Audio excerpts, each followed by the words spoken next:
caso de hoje, pessoal, é bastante triste e eu quase não fiz, porque além de ser um caso muito revoltante, ele levanta temas muito sensíveis e acaba mostrando o pior do ser humano.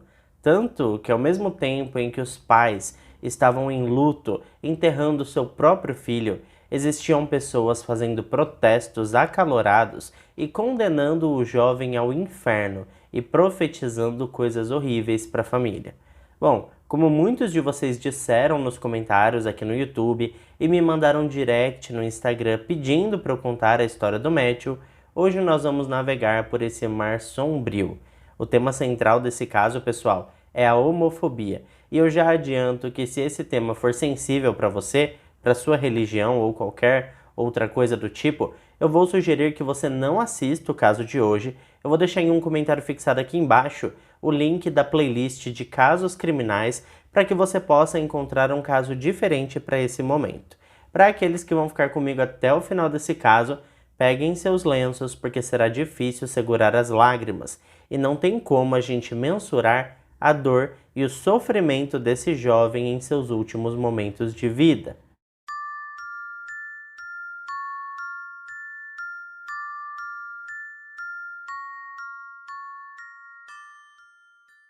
O caso de hoje teve início no dia 7 de outubro de 1998, por volta das 6 horas da tarde. Estava bastante frio na cidade de Laramie, que é uma cidade localizada no estado norte-americano do Wyoming, no condado de Albany. Um ciclista avistou algo muito estranho que lembrava bastante um espantalho, ou mesmo uma fantasia de Halloween. Mas como não havia plantações naquele endereço, não fazia muito sentido. O rapaz então se aproximou e logo percebeu que se tratava de uma pessoa e havia sangue por toda a parte. A emergência foi acionada e a oficial Reg Flutt foi designada para atender a ocorrência. Algum tempo mais tarde, em seu depoimento, a policial Reg contou que um rapaz estava de costas, com os braços para trás e ele mal respirava, mas ainda havia um fôlego de vida. Inicialmente, ela imaginou que fosse um adolescente, porque o jovem era pequeno, magro e aparentemente muito frágil. Pensando nos primeiros socorros, a oficial tentou fazer uma manobra inicial e sua intenção era abrir a boca do jovem para desobstruir suas vias aéreas. Mas ela não conseguiu, porque boa parte dos ossos do seu rosto estavam quebrados. A Reg então falou com o jovem na esperança de reanimá-lo. Ela disse para que ele resistisse, que ficasse bem, porque agora ela estava com ele e tudo iria se resolver. O jovem em seguida foi levado para a sala de emergência de um hospital em Laramie e depois foi transferido de ambulância para o hospital em Fort Collins, mas a sua situação era irreversível. Os médicos perceberam que o jovem tinha apanhado muito. Seus ferimentos mais tarde foram comparados a ferimentos causados por acidentes de carros em rodovias. Além de ter o seu tronco cerebral esmagado, o jovem sofreu 4 fraturas no crânio e estava irreconhecível. O jovem foi finalmente reconhecido e seus pais estiveram no hospital. Sua mãe contou mais tarde que só reconheceu o filho por conta do aparelho que ele utilizava nos dentes, porque o seu rosto estava totalmente deformado. Ele nunca mais recuperou a consciência e 5 dias depois o jovem veio a óbito, em decorrência da gravidade dos ferimentos, e o seu caso pessoal mudou totalmente os Estados Unidos da América. Matthew Wayne Shepard nasceu no dia 1º de dezembro de 1976 na cidade de Casper, localizada no estado norte-americano de Wyoming. Ele era filho do casal Judy Peck e Dennis Shepard e tinha um irmão que era 5 anos mais novo chamado Logan.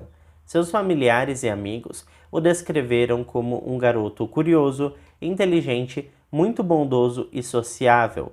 Judy contou que desde sempre percebeu que seu filho era diferente dos outros meninos, mas apesar de suas suspeitas, ela nunca o confrontou e esperou que ele tomasse coragem de falar com seus pais. A verdade é que o próprio Matthew sempre soube que nunca sentiu qualquer atração por meninas, e não demorou muito para ele se sentar com seus pais e revelar que era homossexual.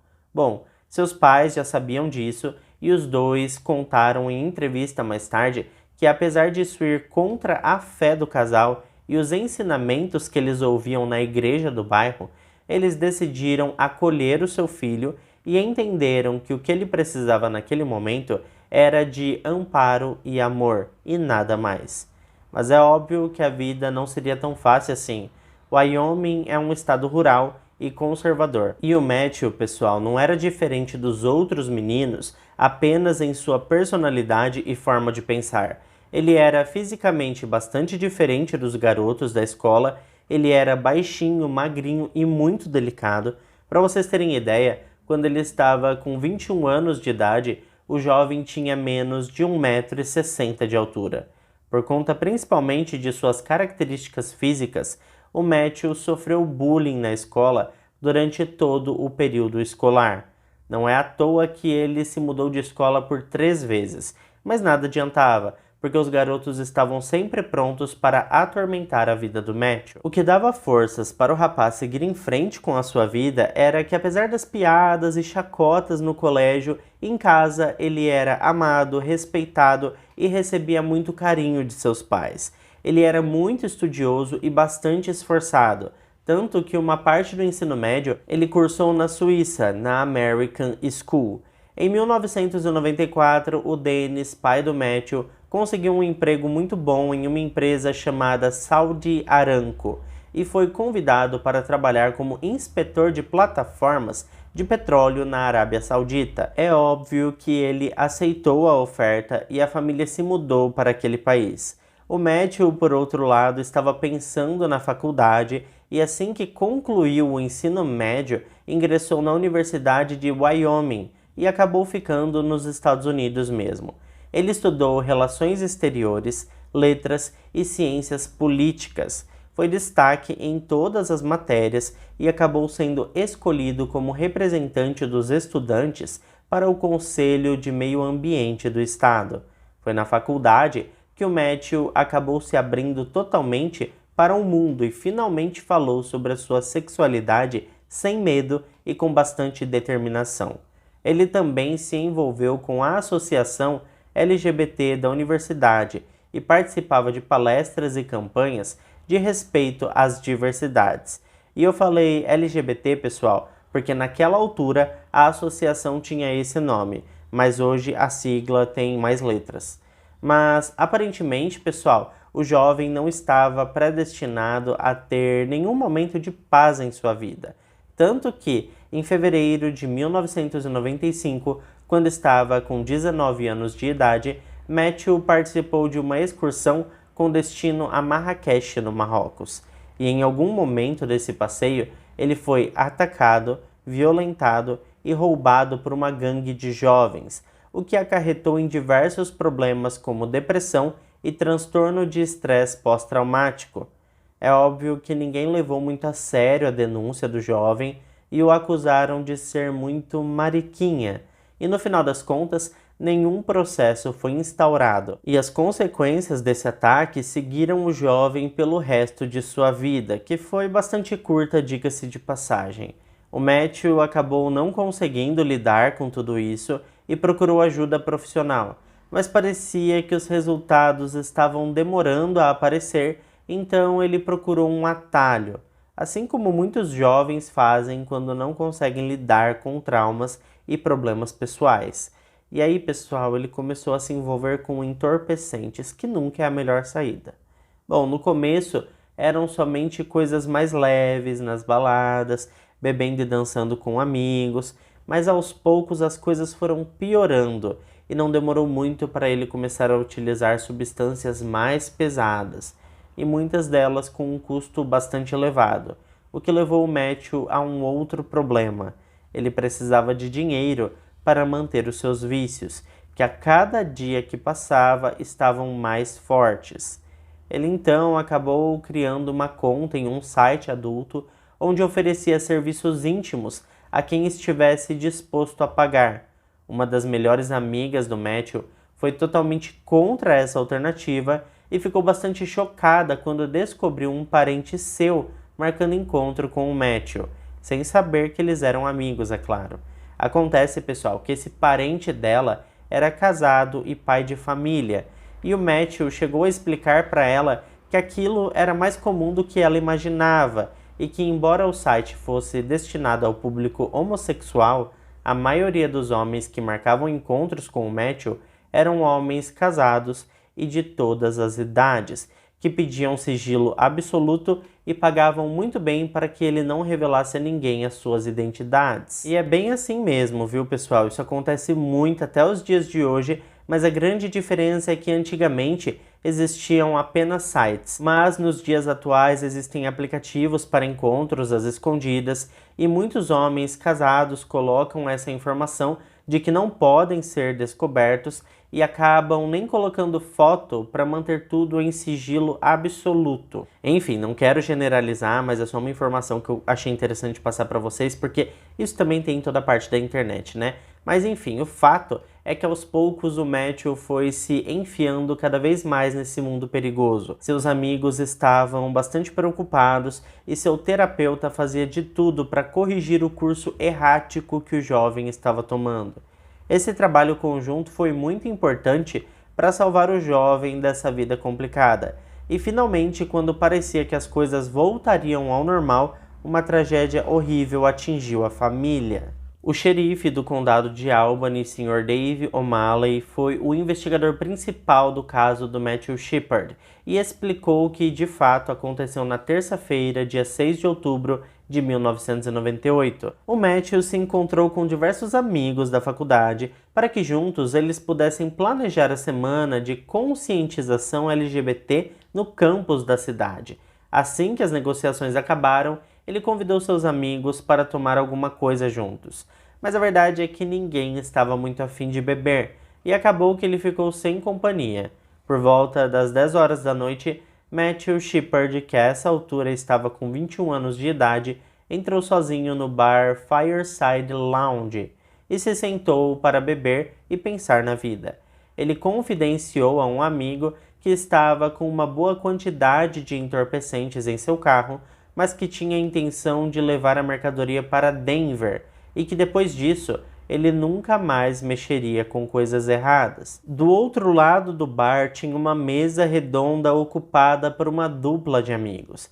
Ambos tinham 21 anos de idade e uma vasta ficha criminal. Russell Anderson dava bastante trabalho para sua família e era cliente de um fornecedor local que vendia metanfetamina, dentre outros produtos ilícitos. Quando estava trabalhando como assistente de um carpinteiro em uma reforma de telhado, ele conheceu seu atual amigo, chamado Aaron McKinney, e a dupla acabou pegando alguns trabalhos por conta própria, todos ligados à manutenção de telhados residenciais. Como eu disse, os dois tinham apenas 21 anos de idade, mas no caso do Aaron, ele já tinha um filho pequeno e morava com sua namorada, chamada Kristen Price. Russell e Aaron viram uma grande oportunidade quando avistaram o jovem pequeno e sensível entrando no estabelecimento. E de acordo com as próprias declarações do Aaron, algum tempo depois, a dupla foi até o banheiro do bar e planejou fingir que eram gays para se aproximar e ganhar a confiança do Matthew. A ideia deu muito certo e após alguns instantes, os três saíram do bar para a caminhonete do Aaron, cujo plano inicial era apenas roubar o jovem. Assim que entraram no veículo, Aaron mostrou sua arma e espancou a vítima. Quando eles abriram a carteira do Matthew, eles descobriram que havia apenas $20 em dinheiro. Eles então dirigiram por quase 2 quilômetros em uma estrada de terra, saindo da cidade e entrando em uma pradaria rochosa. O Russell jogou o garoto para fora da caminhonete e em seguida o amarrou em uma cerca de toras. Matthew foi atingido na cabeça e no rosto por mais de 20 vezes com a coronha de um revólver. Russell e Aaron roubaram os sapatos de couro de sua vítima e o deixaram ali para morrer. Ele permaneceu amarrado junto àquela cerca por quase 18 horas, até que fosse encontrado pelo ciclista, conforme eu contei para vocês no início do vídeo. É terrível, né, pessoal? 18 horas de agonia, imagina. A polícia chegou até a dupla porque os dois se envolveram em uma briga de rua na mesma noite em que atacaram o Matthew.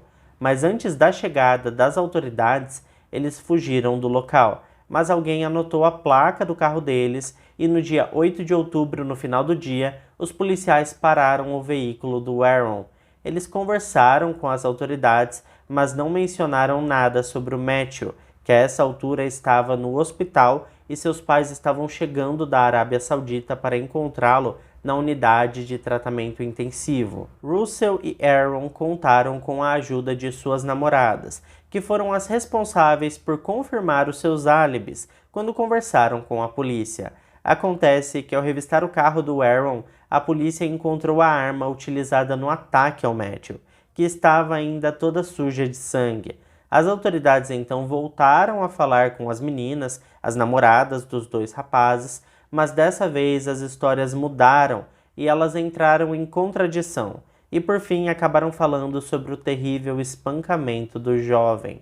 A polícia questionou pela terceira vez o Russell, sua namorada Chastity Pesley e a namorada do Aaron McKinney, a Kristen Price. As histórias mudaram diversas vezes. Alguns novos fatos surgiram sobre o espancamento e por fim era por volta das 11 horas da noite do dia 8 quando Aaron foi preso e acusado de tentativa de homicídio, porque até aquele momento o Matthew ainda estava vivo, resistindo no hospital. No dia seguinte, portanto, dia 9 de outubro de 1998, Aaron McKinney confessou que tinha sequestrado e agredido o Matthew Shepard, que, como eu acabei de falar para vocês, ele ainda estava no hospital, vivo, mas ele estava num quadro clínico muito incerto e com poucas chances de sobreviver. Bom, em sua declaração inicial à polícia, o Aaron afirmou que o Matthew ofereceu drogas em troca de relações íntimas. Nesse mesmo dia, o xerife deu uma coletiva de imprensa afirmando que o Matthew foi espancado porque era gay. A imprensa rapidamente associou o caso a um crime de ódio. No final das contas, Russell e Aaron foram indiciados por sequestro e agressão em primeiro grau, e suas namoradas foram indiciadas por acobertamento e obstrução da justiça. O caso ganhou as mídias rapidamente, e em poucas horas o país todo estava falando sobre o terrível ataque a um universitário de 21 anos.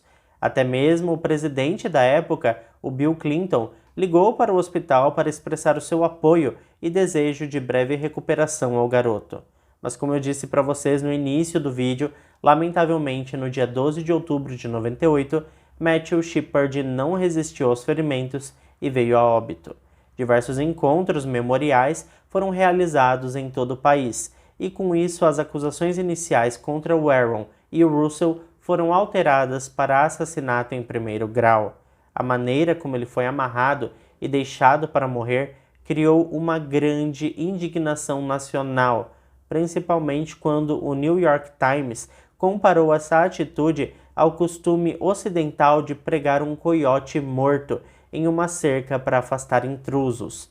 Diversos políticos, celebridades, cantoras e ativistas se manifestaram e protestaram nos degraus do Capitólio, onde aconteceram diversos discursos e vigília de milhares de pessoas. O presidente da época, Bill Clinton, pressionou o Congresso a aprovar um projeto de lei federal que tratava justamente do crime de ódio, onde pessoas são mortas apenas por serem homossexuais. Mas é evidente que isso gerou um movimento contrário, onde diversas entidades e líderes religiosos extremamente conservadores protestavam e discursavam contrários à aprovação do projeto de lei, e os ânimos estavam tão inflamados que nem em seu sepultamento a família teve um momento de paz. Para vocês terem uma ideia de como os ânimos estavam acirrados, o Dennis Shepard, pai do Matthew, precisou utilizar colete à prova de balas para discursar no funeral de seu filho. Do outro lado da rua, havia diversos protestos de pessoas indignadas e culpando a vítima por sua própria morte. Além, é claro, das diversas cartas que os pais receberam de pessoas que diziam que eles foram os errados e nunca deveriam ter aceitado seu filho do jeito que ele era. ou que deveriam ter colocado o garoto para fora de casa assim que ele admitiu a sua sexualidade. Para tentar manter a privacidade da família, porque a própria Judy admitiu que não estava conseguindo processar a morte do seu filho no meio daquela guerra moral, uma cerimônia foi marcada para o dia 16 de outubro de 1998, com pessoas mais próximas da família, amigos mais íntimos e, enfim, os pais enlutados poderiam ter um pouco mais de paz para se despedir de seu filho amado. Mas a cerimônia foi atacada por um pregador, o reverendo Fred Phelps, da Igreja Batista de Westboro, que juntou seus fiéis, sendo muitos deles apenas crianças que seguravam cartazes com insultos homofóbicos e gritavam que o estudante estava queimando no inferno. Quando Matthew faleceu, as namoradas dos assassinos, a Chastity Paisley e a Kristen Price, foram acusadas de serem cúmplices, porque a polícia disse que as mulheres ajudaram a esconder roupas ensanguentadas e inicialmente mentiram sobre onde elas e seus namorados estavam na data em que ocorreu o crime. A Chastity, namorada do Russell, foi condenada a 1 ano e meio de prisão, e a Kristen Price, namorada do Aaron, foi condenada a 6 meses de detenção. Já o Russell continuou mudando seu depoimento algumas vezes e recebeu orientações muito claras de seus advogados em relação às suas chances em um julgamento. Com isso, no dia 5 de abril de 1999, Russell Anderson se declarou culpado das acusações de sequestro e assassinato. É evidente que ele se declarou culpado com a intenção de evitar a pena capital. Em audiência no tribunal, Russell disse aos pais do Matthew que lamentava muito o que tinha feito. Ele foi sentenciado a 2 penas de prisão perpétua e é absolutamente improvável a possibilidade de liberdade condicional. Então, nesse caso, é prisão perpétua mesmo. Ele foi encarcerado na penitenciária estadual de Rawlins. Já o Aaron McKinney, pessoal, se declarou inocente das acusações e seu caso foi a julgamento. Os advogados apresentaram na defesa a explicação que os dois eram jovens viciados em entorpecentes e que o que aconteceu foi uma mera fatalidade. O Aaron alegou que enquanto estavam no veículo, o Matthew tocou em sua perna e ele teve um surto. Mas o juiz recusou essa declaração e quando começou o julgamento em novembro de 99, o juiz determinou que o júri deveria ignorar as evidências de pânico gay apresentadas pela defesa, porque ele mesmo já havia rejeitado essa tese.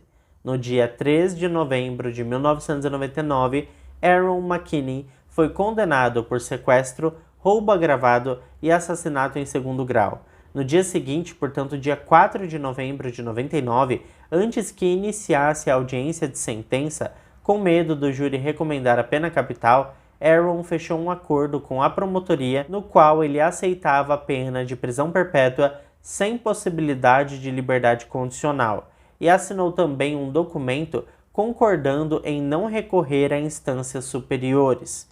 No ano de 2009, a Judy Peck publicou um livro contando a triste história de seu filho, e naquele mesmo ano, o presidente Barack Obama assinou a lei Matthew Shepard e James Byrd. James Byrd, pessoal, foi um afro-americano brutalmente morto por 3 supremacistas brancos no ano de 1998. Essa nova lei traz punições mais severas para crimes de ódio, ou seja, quando alguém é agredido ou morto simplesmente por suas características físicas, nacionalidade, cor da pele ou orientação sexual. A Judy e o Dennis criaram uma fundação com o nome Matthew Shepard Foundation, que é uma organização com a missão de substituir o ódio pela compreensão por meio de várias iniciativas educacionais. O Matthew foi lembrado em algumas peças de teatro e também foi tema de 2 filmes de televisão. Por conta da grande preocupação de que seu túmulo fosse vandalizado, o Matthew Shepard não foi enterrado até 2018, quando suas cinzas foram enterradas na Catedral Nacional de Washington, na capital do país. Pessoal, desculpa se essa não foi uma das melhores narrações que eu já trouxe aqui no canal, mas é que eu tô com um nó na garganta por conta desse caso. porque eu acho um absurdo, sabe, toda essa violência por questão de cor, raça, nacionalidade, questão também de sexualidade, tudo isso me dá um nó na garganta, porque o mundo é feito de pessoas diferentes. Se todo mundo fosse igual, saísse de uma forminha, tudo seria muito chato. Existem pessoas diferentes no mundo todo e isso é o interessante, sabe? Imagina se fosse todo mundo igual, como que seria uma monotonia todos os nossos dias? Mas enfim, né? Desculpa qualquer coisa, eu também tô gravando de manhã, então eu tenho certeza que vocês vão falar, nossa, o Bruno tava meio triste, meio abatido. Mas é que de manhã eu não funciono muito bem, gente, eu sou mais devagar, tá? E é aquilo, né? Se chegou até aqui comigo, não esquece de deixar o seu like, que ajuda muito na divulgação do canal. Eu, como disse pra vocês, vou deixar aqui num comentário fixado embaixo a playlist de casos criminais para vocês assistirem e maratonarem, fazerem aquele Bruno Flix. E agora sim, eu fico por aqui, vou me despedindo de vocês, um beijo para todos e até o próximo vídeo.